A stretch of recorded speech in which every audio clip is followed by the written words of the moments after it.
The subject of the run game, which has struggled without question, is the topic. Let's head to the voicemail of Truth and Reason. I'm listening to you guys talk about how the Browns can run the ball better. First off, I heard they don't practice it very much. Second off, you're showing everybody else doing this in-motion stuff and running and stuff. We don't do anything like that. We don't throw the ball to get the guys to open things up. If you ever watch our team, there's 900 guys on the line of scrimmage because we never throw the ball deep. And it's all because that's what Stefanski wants to run. We always run two tight ends. I'm not an offensive coordinator. I'm not saying that I am, but I think if you open the field up, you'll back these guys up, you might be able to run a little bit more. And putting the guy in motion wouldn't hurt. But bottom line is, guys, you are saying what you're saying, but it stops with Stefanski. Let's see what he does. Take care, guys. Thanks. As always, appreciate all the voicemails. We're talking about what the offense is evolving into. So the reason we're showing other teams is that's where the coordinators who are now working on the Browns offense came from. So that's what we are expecting to see. Could we be wrong? Sure. Well, there's also some factors here. Last weekend you didn't see Deshaun Watson, you didn't see Amari Cooper, you didn't see Elijah Moore, you didn't see Jerry Jeudy, you didn't see Cedric Tillman. And you didn't see David Njoku. So you're playing without your top five, ball catching targets, and without your quarterback.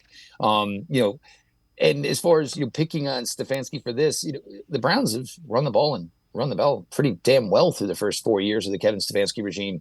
But when you're missing guys on the offensive line, when you're playing these preseason games without your top-notch skill players, it's kind of hard to grade that, because basically you can't give it a grade. It's an incomplete because you're not seeing technically what you need to see.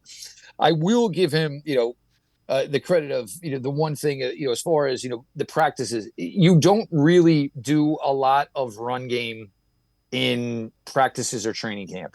It is a very high area of players getting injured.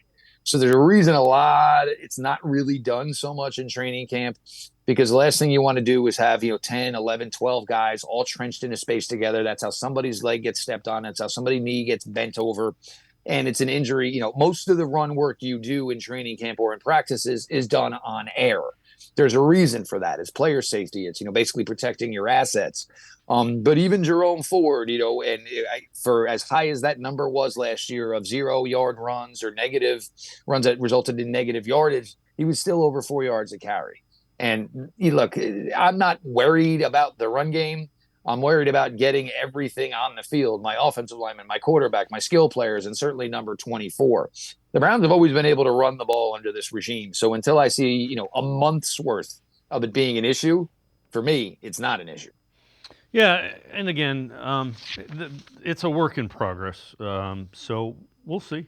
We could be wrong. I could be wrong. They could do what they were going to do. I think the problem is you got to play to your quarterback's strengths, and I think they're trying to do that.